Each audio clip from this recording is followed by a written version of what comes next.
नमस्कार, मैं दीपक शर्मा और मेरे यूट्यूब मंच पर आपका स्वागत है।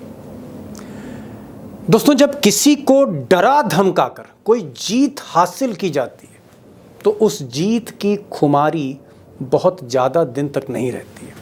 अब ऊपर वाले की दुनिया ही कुछ ऐसी है और शायद बीते शुक्रवार को, बीते फ्राइडे को, जब रात में मध्य रात्रि जब बीजेपी सरकार ने, एनडीए सरकार ने वक्फ बिल पास कराया तो ऐसा मैसेज दिया गया कि जैसे बहुत बड़ी फतह हासिल कर ली है। और फिर जगह जगह मुल्क में जश्न भी हुए और कुछ ऐसे लोग भी थे या ऐसे भक्त भी थे जो भगवा झंडे लेकर दरगाह पर चढ़ गए। तो कहीं तो दरगाह पर चढ़कर ताकत का एहसास कराया जा रहा था और कहीं 2 दिन बाद, सिर्फ 48 घंटे बाद, सोमवार आते आते या यूं कहूं ब्लैक मंडे आते आते, ये जो सरकार की जो हनक थी वक्फ बिल को लाकर पास कराकर, ऐसा लगा कि सुबह ही सुबह उसकी खुमारी उतर गई। दरअसल ब्लैक मंडे को सुबह से ही वित्त मंत्रालय में, मोदी सरकार के वित्त मंत्रालय में हड़कंप था, क्योंकि शेयर मार्केट हिंदुस्तान की सबसे बड़ी इकोनॉमी का पैरामीटर शेयर बाजार एकदम से क्रैश कर गया। 4000 पॉइंट नीचे आया और यकीन मानिए जो आम आदमी, जो कॉमन मैन, करोड़ों कॉमन मैन जो है, जो शेयर मार्केट में इन्वेस्ट करते हैं, उनका 19 लाख करोड़ रुपया स्वाहा हो गया। और इस वक्त बहुत बड़ी खबर सामने आ रही है। शेयर बाजार में हाहाकार मच गया। सेंसेक्स 4000 पॉइंट नीचे लुढ़क गया। तो एक तरफ तो शेयर बाजार में हाहाकार था और उधर सुप्रीम कोर्ट में, चाहे वो कोई पार्टी हो या मुसलमानों की कोई संस्था हो, वहां पर सुप्रीम कोर्ट के चीफ जस्टिस की अदालत में लाइन लग गई। एक के बाद एक कई याचिकाएं, कई पिटीशंस फाइल हुई और आखिर में चीफ जस्टिस संजीव खन्ना ने कहा, भरोसा दिलाया कि सारी की सारी ये जो याचिकाएं हैं इन पर जल्दी सुनवाई शुरू होगी और सुप्रीम कोर्ट एक तारीख का ऐलान करेगा, वेरी सून। और हम जहां तक लड़ सकते हैं कानूनी एतबार से हम लड़ते रहेंगे, लड़ेंगे। अब इधर सरकार को लग रहा था कि साहब जो याचिकाएं हैं, 1-2 याचिकाएं तो दाखिल होंगी, लेकिन इसको किसी तरह से वक्फ बिल को टैकल कर लिया जाएगा सुप्रीम कोर्ट में। लेकिन संजीव खन्ना के तेवर देख के, या यूं कहूं कि जिस तरह के सबूत, साक्ष्य लेकर बड़े बड़े वकील हाजिर हुए अदालत में, ये मामला इतनी जल्दी सरकार को राहत देने वाला नहीं है। राहत अगर मिलेगी तो हो सकता है पिटिशनर्स को मिले, खैर ये आगे की बात है। लेकिन दोपहर आते आते, ये जो ब्लैक मंडे की जो दोपहर थी, वो जब दोपहर आई तो उधर ट्रंप का जो टैरिफ था, जिस तरह से उन्होंने टैक्स लगा दिए, कस्टम ड्यूटी लगा दी है हिंदुस्तान के एक्सपोर्ट्स पर, उसको लेकर जो खलबली मची है, उसका कोई हल सरकार को नहीं मिला। और जो इकॉनमी चौपट हो रही है, जिस तरह से इन्फ्लेशन बढ़ रहा है, कहीं ना कहीं सरकार को मजबूरी में एक फैसला और सुनाना पड़ा अपने भक्तों को। और वो फैसला था कि साहब सिलेंडर के दाम, गैस सिलेंडर के दाम 50 रुपये बढ़ाने पड़ रहे हैं और पेट्रोल और डीजल पर 2 रुपये की एक्साइज ड्यूटी बढ़ानी पड़ रही है। गैस सिलेंडर की कीमतों में 50 रुपए की बढ़ोतरी हुई है। Government increases excise duty by 2 rupees each on petrol and diesel. Okay, that's अब दोस्तों एक छोटी सी गुजारिश है आपसे है कि अगर आप ये चैनल देखते हैं तो प्लीज़ इस चैनल को सब्सक्राइब करिए अगर आपने अब तक सब्सक्राइब नहीं किया है, और अपने दोस्तों से, नातेदारों से भी कहिए जो इस तरह के चैनल पसंद करते हैं कि प्लीज़ इसको सब्सक्राइब करें। और एक और गुजारिश है कि अगर ये वीडियो अच्छा लग रहा है तो इसको आप शेयर करिए और हाँ, कमेंट ज़रूर लिखिए। आपके कमेंट मेरे लिए बहुत बेशकीमती हैं, क्योंकि उनको पढ़कर अगला वीडियो मैं और बेहतर ढंग से बनाने की कोशिश करता हूँ। तो दोस्तों, बात ब्लैक मंडे की हो रही थी और ब्लैक मंडे, जैसे मैंने कहा कि सरकार जैसे बैकफुट पर थी इस दिन। शुक्रवार को जहां फतेह हासिल करने का एहसास कराया जा रहा था, मंडे को बैकफुट पर सरकार थी, क्योंकि बहुत से घटनाक्रम इस तरह के होते। शेयर मार्केट बुरी तरह से ऐतिहासिक क्रैश था।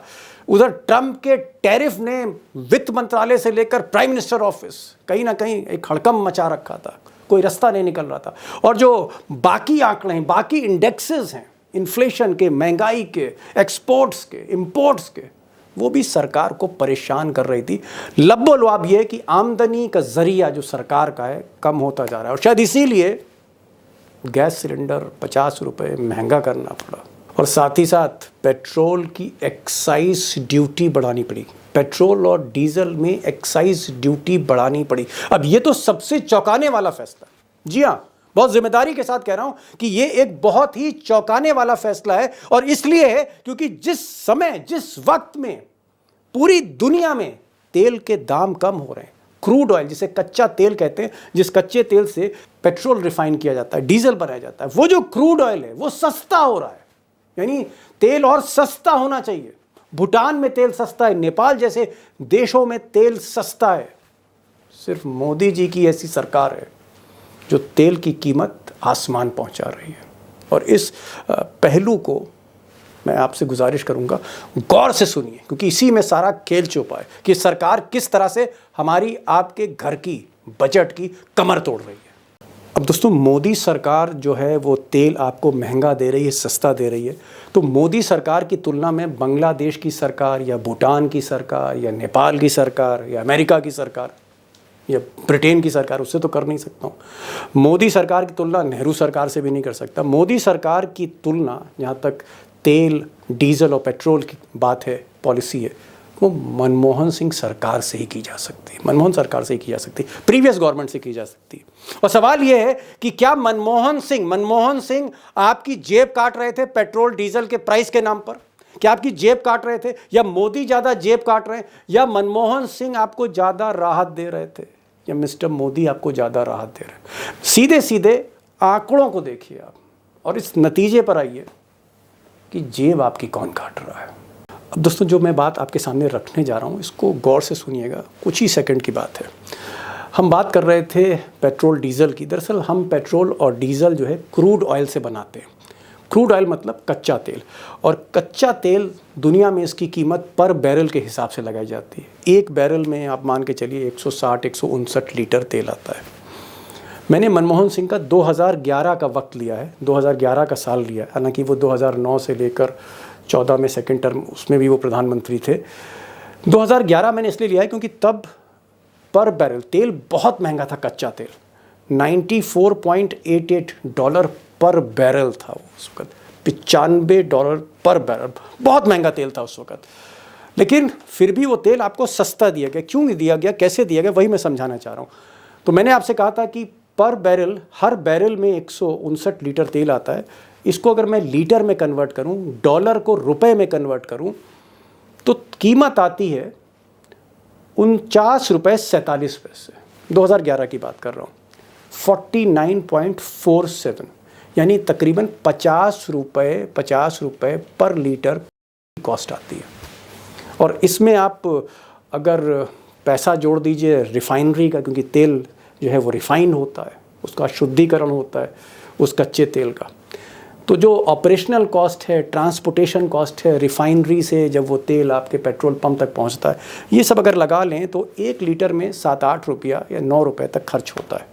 यानी जो पेट्रोल पंप तक तेल जाता है उसकी कीमत 58 रुपये आ रही है। यानी जो तेल तैयार होता है पेट्रोल 58 रुपीज़, कच्चा तेल 49 रुपये पर लीटर, और वही तेल जब पेट्रोल बनता है कच्चा तेल तो 58 रुपये।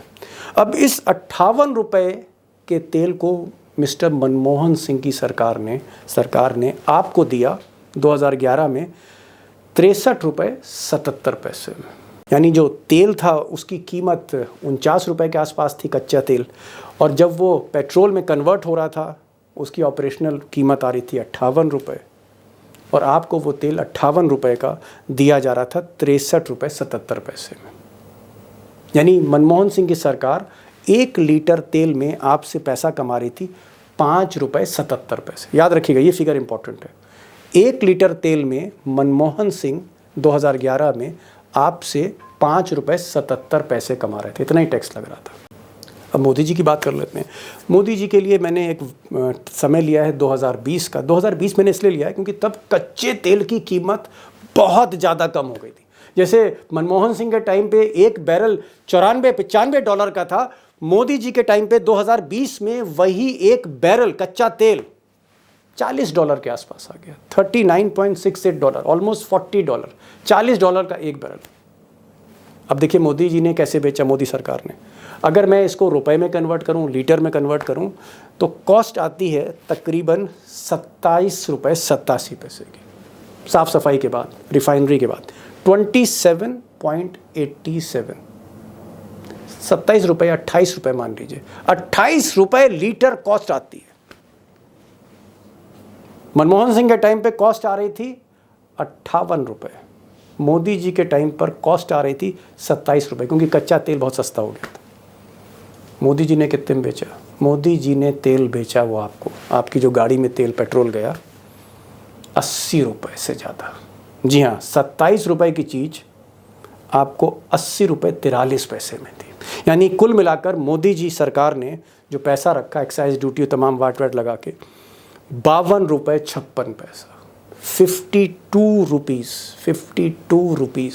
52 रुपये की कमाई हुई इस पर। और मिस्टर मनमोहन सिंह ने उस वक़्त कमा रहे थे 5 रुपये 77 पैसा। इतना ज़्यादा सब्सिडाइज किया गया था, क्योंकि मनमोहन सिंह इकोनॉमिक समझते थे कि अगर तेल सस्ता होगा, पेट्रोल डीजल सस्ता होगा, तो ट्रांसपोर्टेशन सस्ता होगा। माल की ढुलाई, माल को एक जगह से दूसरी जगह ट्रांसपोर्ट करना, उसकी कीमत भी कम होगी, और जो महंगाई है उस पर आप कहीं ना कहीं कंट्रोल पा सकते हैं। तो मनमोहन सिंह ने आपसे लिए 5 रुपये, मोदी जी ने 50 रुपये लिए। अब दोस्तों, शेयर बाज़ार क्रैश कर रहा है, वहाँ हाहाकार मचा है और करोड़ों लोगों के लाखों रुपए डूब रहे हैं, उस पर तो मैं बात करूँगा ही करूँगा। लेकिन जो मेरा असल सवाल है, बिग क्वेश्चन, मेन क्वेश्चन मेरा ये है कि क्या सरकार महंगा तेल, महंगा पेट्रोल, महंगा डीजल, महंगा गैस सिलेंडर, क्या इसको बहुत महंगा करके आपकी कमर तोड़ रही है? आर्थिक रूप से क्या आपकी कमर तोड़ रही है और आपको बहुत ज़्यादा देना पड़ रहा है, पूरी जेब ही कट रही है आपकी? ऐसा है क्या? इसको मैं खंगालने की ज़रूर कोशिश करूंगा। और सवाल ये भी है कि सरकार अगर ऐसा कर रही है तो क्या आमदनी कम हो रही है कि टैक्स बढ़ाया जा रहा है, जीएसटी बढ़ाई जा रही है, आमदनी कम हो रही है, देश का उत्पादन कम हो रहा है, प्रोडक्शन कम हो रहा है, कारखाने कम हो रहे हैं, बंद हो रहे हैं, एक्सपोर्ट्स हमारे रोज़ कम होते जा रहे हैं, इंपोर्ट बढ़ रहा है? ऐसा कुछ हो रहा है क्या? मंदी आ रही है, मुश्किल दिन आ रहे हैं। ये एक बहुत बड़ा सवाल है, और सवाल जो एक लाइन का वो ये है कि आने वाले दिनों में आपके हाल और बदतर होने जा रहे हैं, और इससे निजात कैसे मिल सकती है, ये एक बड़ा सवाल है। सॉल्यूशन क्या है? मुझे लगा कि इस पूरे मामले में प्रोफेसर अखिल स्वामी से बेहतर कोई भी आम आदमी की बोलचाल में इस मसले को समझा नहीं सकता। गौर से सुनिए, हमारे आपके परिवार का मसला है, बजट का मसला है, सॉल्यूशन भी है। क्या हुआ सॉल्यूशन, वो भी ये बताएंगे। इस बातचीत को गौर से सुनिए। सवाल हमारे आपके मुस्तकबिल भविष्य का है कि जिस तरह से आज 50 रुपए सिलेंडर के दाम बढ़ गए, फिर साहब सरकार ने फैसला लिया कि excise duty, central excise duty petrol diesel पर 2 रुपए बढ़ा दी जाएगी, और उधर सुबह से ही शेयर बाजार ने करोड़ों निवेशकों की धक बढ़ा रखी थी, धड़कनें बढ़ी हुई थी। मुझे भी नुकसान हुआ, आपको भी थोड़ा बहुत नुकसान हुआ होगा, हालांकि हम लोग तो बहुत ही, आप कह सकते हैं, बहुत कम पैसे निवेश करते हैं, लेकिन नुकसान सबको हुआ है, करोड़ों लोगों को हुआ है। तकरीबन सुबह के 10 मिनट में ही 19 लाख करोड़ रुपए स्वाहा हो गए थे। ये जो सिनेरियो बन रहा है, एक्सपोर्ट हमारे कम हो रहे हैं, प्रोडक्शन कम हो रहा है, गैस सिलेंडर के दाम बढ़ रहे हैं, पेट्रोल और डीजल पर एक्साइज ड्यूटी बढ़ रही है, शेयर मार्केट चौपट हो रहा है। प्रोफेसर साहब, मंदी की तरफ बढ़ रहे हैं, क्या होने जा रहा है बता तो दीजिए। अब दिल की धड़कनें तेज हो रही, घबराहट हो रही है। दीपक जी, देखिए, पहली बात यह है, अगर पेट्रोल डीजल पे सेंट्रल एक्साइज बढ़ाई गई होती क्योंकि क्रूड के दाम बढ़ रहे हैं, तब तो बात समझ में आती। इंटरनेशनल जो कच्चे तेल के दाम हैं वो कम हो रहे हैं, बल्कि क्रैश कर रहे हैं। ओके। और क्रैश इसलिए कर रहे हैं क्योंकि बाजार के अंदर मंदी है। भाई देखिए, तेल के प्राइस का देश, विश्व की अर्थव्यवस्था से बहुत सीधा संबंध है। अगर विश्व की अर्थव्यवस्था अच्छी चलेगी, तेल का कंजम्पशन ज्यादा होगा, तेल का कंजम्पशन ज्यादा होगा, डिमांड ज्यादा होगी, सप्लाई नहीं होगी तो दाम बढ़ेंगे। दाम गिरने का मतलब यह है कि मंदी आ रही है। अच्छा, ऐसे समय में जबकि क्रूड के प्राइस गिर रहे हैं, उस समय अगर आप भारत के अंदर तेल और पेट्रोल और डीजल के और एलपीजी के दाम बढ़ा रहे हैं, इसका माने है आप दीपक शर्मा जी और अखिल स्वामी के धैर्य की, संयम की परीक्षा ले रहे हैं। ओहो, मतलब आप कह रहे हैं कि ऐसे वक्त पर जब कच्चे तेल की कीमतें घट रही हैं, दुनिया भर में तेल सस्ता है, भूटान में तो बहुत ही सस्ता है, नेपाल में भी सस्ता है, जो बहुत ही कमजोर अर्थव्यवस्थाएं हैं, आपका कहना है कि मोदी जी ब्लंडर कर रहे हैं, मतलब कहीं ना कहीं हंटर चल रहा है जनता पर? ऐसे वक्त पे पैसे बढ़ा देना, मरहम की जगह क्या कर रहे हैं, नमक छिड़क रहे हैं। देखिए, सबसे बड़ा ब्लंडर तो यह है दीपक जी, इस समय देश के सारे जागरूक लोगों को, सारे दक्ष लोगों को, इकोनॉमिस्ट को और पूरे देश को, विपक्ष को, सत्ता पक्ष को असली मुद्दा जो था उसकी तरफ ध्यान रखना चाहिए था। अर्जुन के आंख की तरह, या अर्जुन ने चिड़िया की आंख की तरफ उसका निशाना था। इस समय निशाना हमारा कहां होना चाहिए था? अर्थव्यवस्था पे, रोजगार पे। और डोनाल्ड ट्रंप ने जो टैरिफ लगाए हैं जिससे पूरी अर्थव्यवस्था विश्व की और अमेरिका की भी बर्बाद हो गई है, हमने आंख देखने के बजाय बाकी सारी चीजें देखना शुरू कर दिया। कहीं कब्र खोदने लगे, कहीं मस्जिदों के ऊपर चढ़ने लगे, कहीं हम वक्त बिल ले आए। मतलब हमने जो असली मुद्दा था, जिधर ध्यान होना चाहिए था उधर ध्यान न रख के बाकी सब जगह कर दिया। अच्छा, अब मुश्किल ये हो गई। देखिए, एक चीज दीपक जी बिल्कुल ध्यान से सुनिए, ये जो शेयर मार्केट क्रैश हुआ है, ये मत सोचिए कि हम जो लोग निवेशित थे उनका ही केवल हुआ है जी। जिस आदमी ने LIC में भी पैसा लगाया है। ओहो, LIC भाई, वो तो सबने लगा रखा है, हर घर में पैसा लगा है लाइफ बीमा में। अगर LIC में आपने पैसा, भाई देखिए, LIC जो आपसे पैसा लेता है तो प्रीमियम ऐसा है कि, एक मिनट प्रोफेसर साहब, बीमा का शेयर मार्केट के क्रैश से क्या मतलब है? LIC का शेयर मार्केट से तो समझा दीजिए।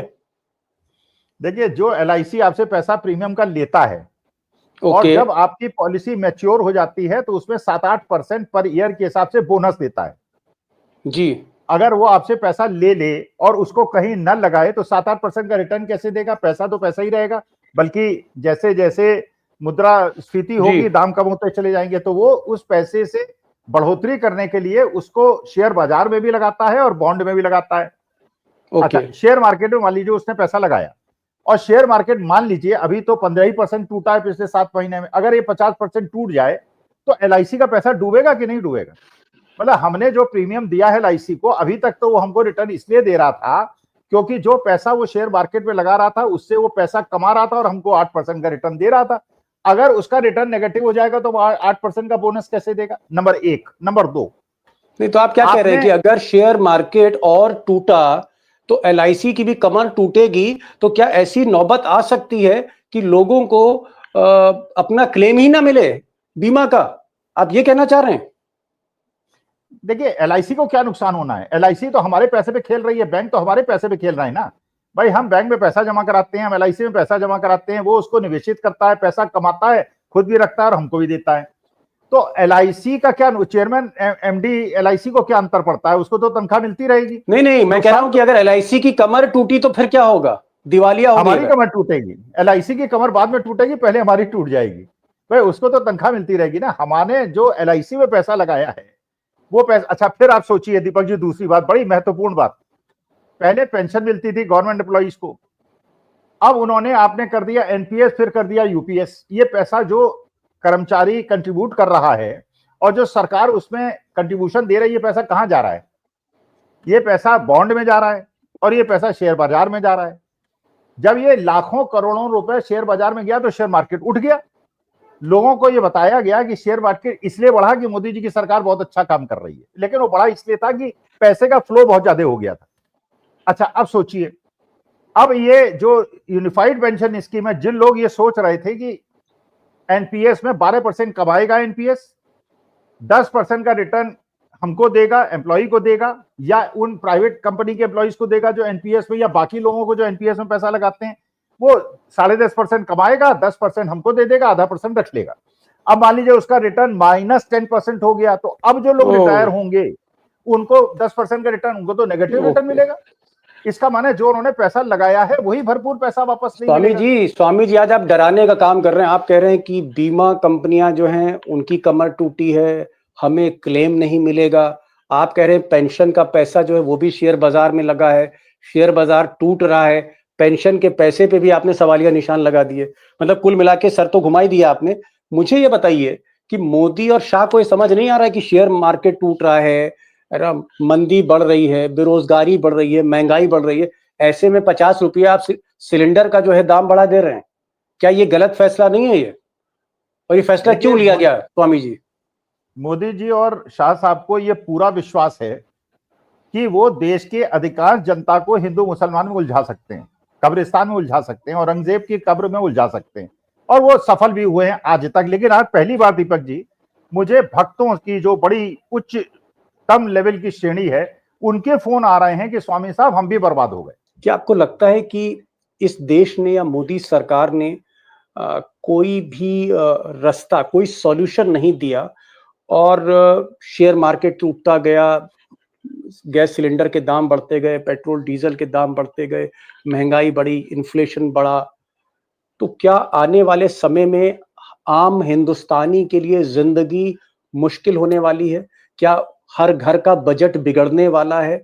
क्या आपको लगता है कि मंदी जो है उसका दौर आ रहा है, मंदी आ रही है? देखिए, वो ऑलरेडी दीपक जी आ चुकी है। आपको खबर मिल गई होगी कि हिंदुस्तान के लोगों के ईएमआई भरने में वो असमर्थ हो गए हैं और वो अपना गोल्ड बेच रहे हैं। ईएमआई वापस, एजुकेशन लोन वापस नहीं कर पा रहे हैं, वो पर्सनल लोन वापस नहीं कर पा रहे हैं, तो इसलिए अपना गोल्ड बेच रहे हैं। अब आप खुद सोचिए दीपक जी, जरा 1 मिनट के लिए सोचिए। मान लीजिए आपकी 1 लाख रुपए महीने की तनख्वाह होती, आपने 50,000 रुपए महीने खर्च करते और 50,000 रुपए महीने की एसआईपी कराई होती शेयर मार्केट के अंदर, सिस्टमैटिक इन्वेस्टमेंट प्लान में हर महीने आप पैसे लगाते, और आपको ये लगता कि ये जो मैं पैसे 50,000 रुपए लगा रहा हूं, मैंने 2 साल के अंदर जो पैसा लगाया इसमें मुझे 12% का रिटर्न मिलेगा, और क्योंकि 12% का रिटर्न मिलता है तो कार का लोन ले लेता हूं, स्कूटर का लोन ले लेता हूं, मकान का लोन ले लेता हूं, वापस कर दूंगा। तो आपने जो लोन लिया था अपने कैश फ्लो को सोच के लिया था कि मेरे इतनी आमदनी म्यूचुअल फंड से होगी, शेयर से होगी, तो मैं उसे ईएमआई चुका दूंगा। अब शेयर मार्केट अगर 15% गिर गया तो पैसा कैसे वापस करेंगे आप, ईएमआई कैसे भरेंगे? देखिए, ट्रैप पे लोग हैं। इन्फोसिस के और आईटी कंपनी जो सबसे बड़ा रोजगार का सृजन करने वाला हिंदुस्तान के अंदर सेक्टर है, उसके शेयर सबसे ज्यादा गिरे हैं।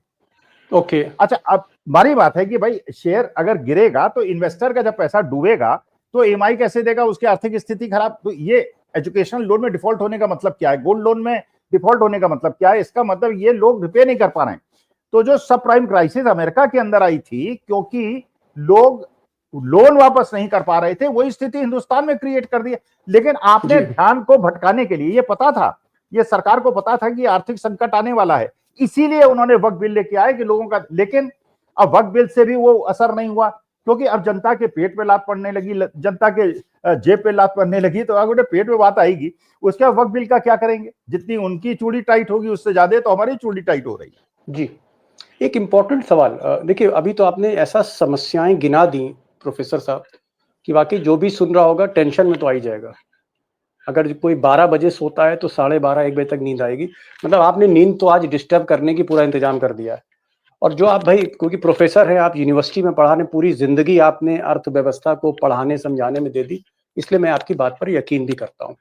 मुझे अब ये बताइए कि अब इसका सॉल्यूशन क्या है प्रोफेसर साहब?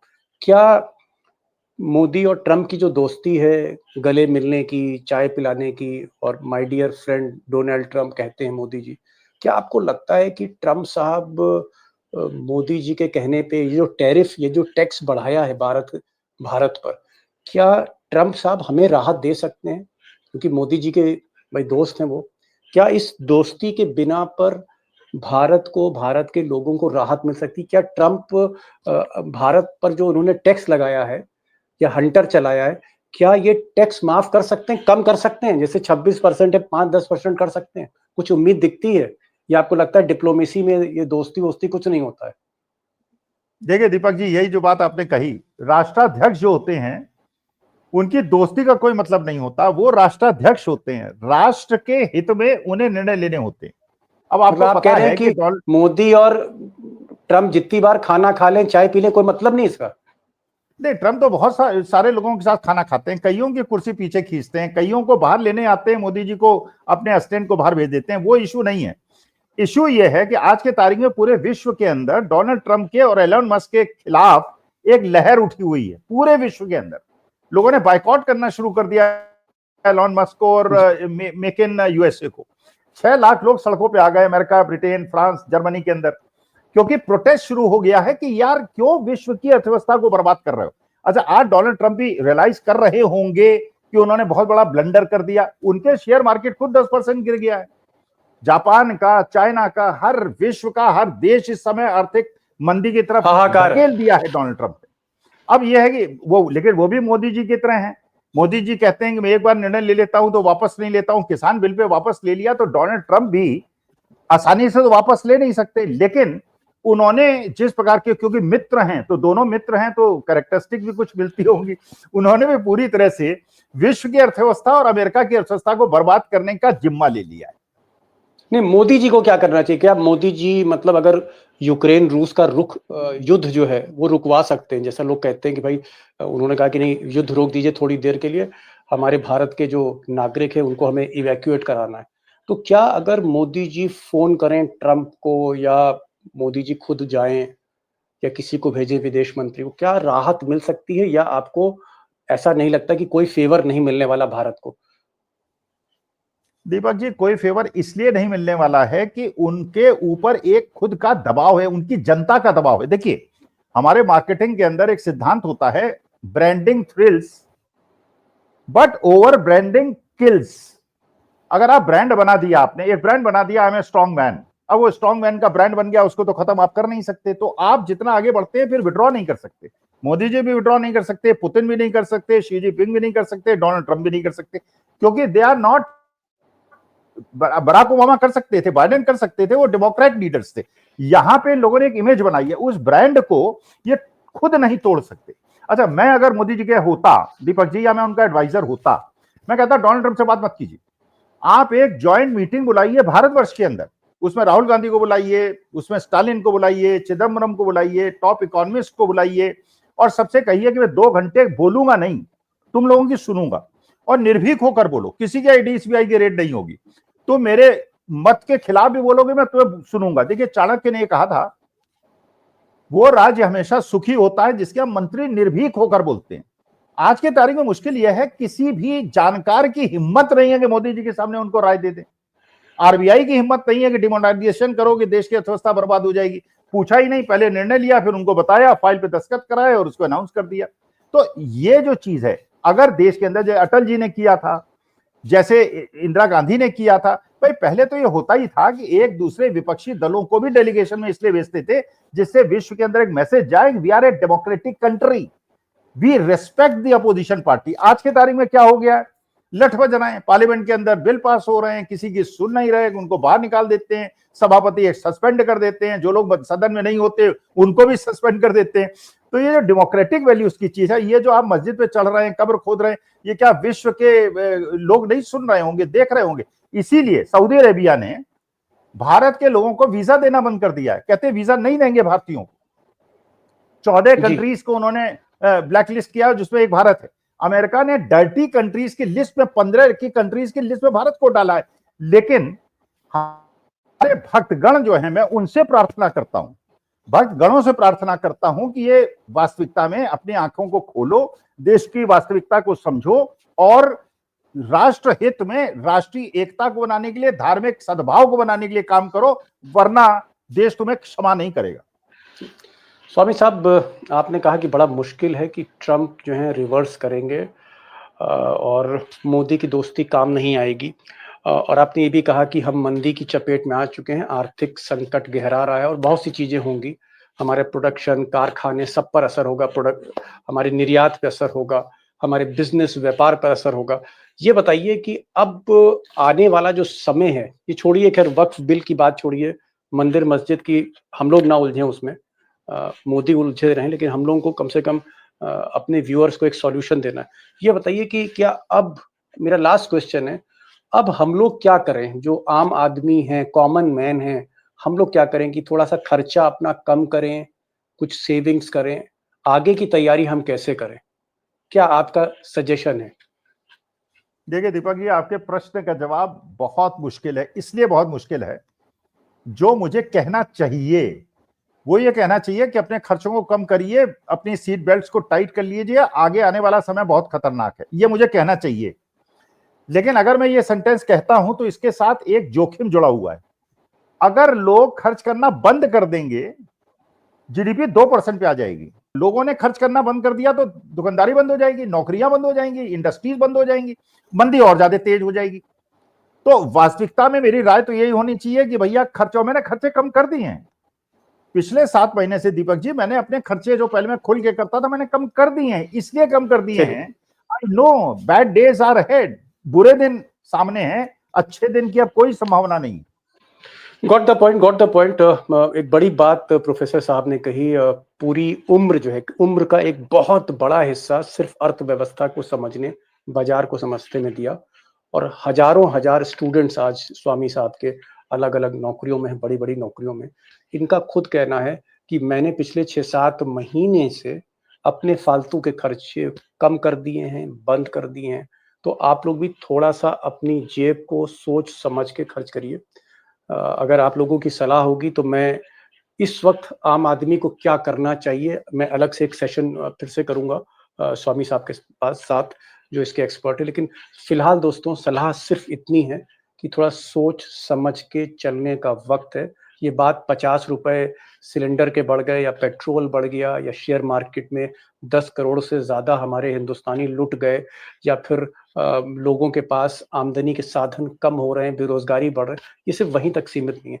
सवाल है कि हमें आने वाले समय से मुकाबला कैसे करना है, दैट इज द इशू। क्योंकि जो सबसे बड़ी लाइन है, ट्रम्प चाहे फैसला पलटें, मार्केट स्टेबलाइज होंगे।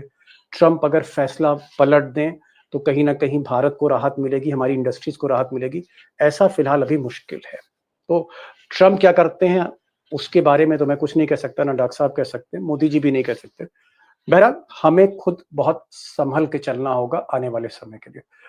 स्वामी साहब आप आए और आज बहुत ही सीरियस नोट पर आपने हमारी आपकी जो ये साक्षात्कार उसको खत्म किया है। मैं सिर्फ यही कहूँगा दोस्तों से कि थोड़ा सा फूंक फूंक कर कदम रखने का समय है, और ऐसा ही आप लोग थोड़ा सा एहतियात बरतें आने वाले कुछ महीनों में। स्वामी साहब, सो नाइस ऑफ यू कि आपने समय निकाला और आप इस प्रोग्राम में। Thank you so much, thank you so much.